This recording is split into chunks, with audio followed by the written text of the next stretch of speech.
Hello again, this is Shindo. And this is Lucifera. We're doing this short video together to introduce a new set of videos that we will be doing. These are going to be a group of videos that put forth a mythology. Now, we don't pretend that these mythologies are true, that they're actual, that these things actually happen. What we are putting forth is a story that through Gnosis, we hope that you will get something from, that you will feel something from, that you will have a divine revelation. The divine revelation, of course, being that you yourself are God, that God is within you. These group of videos are a Gnostic gospel for a new age. We will be calling them Gnostic Luciferian Gospels, a gospel for a new age. I am Luciferian Morningstar. We are Luciferians, and we're always going to be Luciferians. Thank you very much. Hope you enjoy the videos.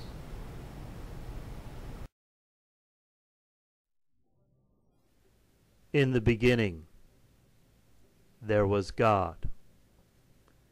Unconscious, unaware, one. Nothing. No one was outside of it. All was divine.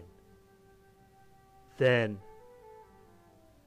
a persistent murmur was heard, a voice crying out in distress. A desire formed. I must know myself. Conscious. The Spirit of God awoke and became known. With knowledge came substance. With knowledge came form. The material universe was born, and with it an insidious power, demiurge, gods of matter, born in darkness, proclaimed, I am one, and there is no other God beside me. With consciousness came great pain for she who wrought this, she who insisted on knowing herself. Purity was her origin. Wisdom, Sophia, became her name. Grieved at her creation, her trespass, longing for the oneness no longer known, she bore to the universe 10 children, children of Gnosis, forged for battle with the demiurge. Over the course of many, many battles over all creation, eventually a tentative peace was made. Bruised from battle, Sophia, calling herself by her name of origin, Purity, created for herself and for her children a new world, a place where the gods and men blended together freely. They called their capital Atlantis. In this time of the great golden age was a land full of glory and greatness, a land inhabited by the gods and goddesses, a land they called Atlantis. It was the Garden of Eden, the heart of the divine. Eternal life ran through the veins of the gods. The water of life flowed through the veins of paradise. All was good in the eyes of eternity. Time passed, days into months, months into years, hundreds of years, thousands of years. The time came for the divine to manifest itself again in a new creation, a new music, rebirthed in the great harmony and light of the gods were two radiant gems, one to be set enthroned in the heavens, one to be set enthroned on earth. The one above was called Radiant Enlil. The one of earth was called Purity Harmony. Time passed, and the glory of heaven and earth thrived greater than ever, until one day Enlil, full of wisdom and power, and one of the highest gods, fell under the influence of the demiurge. He grew in envy and pride. He wanted all of heaven and earth.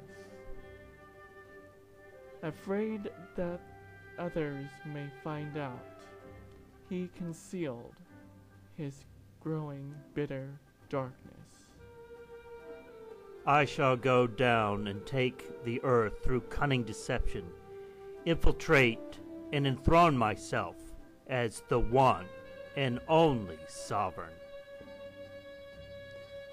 And so it was done. Radiant Enlil won over the hearts of many, including Purity Harmony, who, under the influence of Enlil, had forgotten her former glory as Sophia. Great promises were made and fulfilled. Then one day, Enlil decided to take the eternal life force from the gods, called Vril. His lust for power consumed his heart. Blackened and hardened, he pursued purity out of jealousy, for he knew purity had a power so great and had the love of a vast multitude, and her children, the blessed ones, the 10, the light of her kingdom. A darkness filled Enlil's entire being. From him came the archons, Enlil announcing with a booming voice to his archons, We, through cunning deception, we shall divide and conquer, blacken and harden the hearts of the multitude. We shall bring the downfall of their queen, the mother of all living. Thus began the day of sorrows, the day of the great divide. All were scattered in different directions. The eternal life force left the land, leaving a great many powerless. Atlantis fell to the sea. Some escaped. Some were made into slaves by the sons of Enlil. Purity was cursed and cast into the underworld to remain there for ages. Her eldest children, Isis, Ra, El, were exiled from their once blessed eternal home, Atlantis. The 10 were scattered to the wind.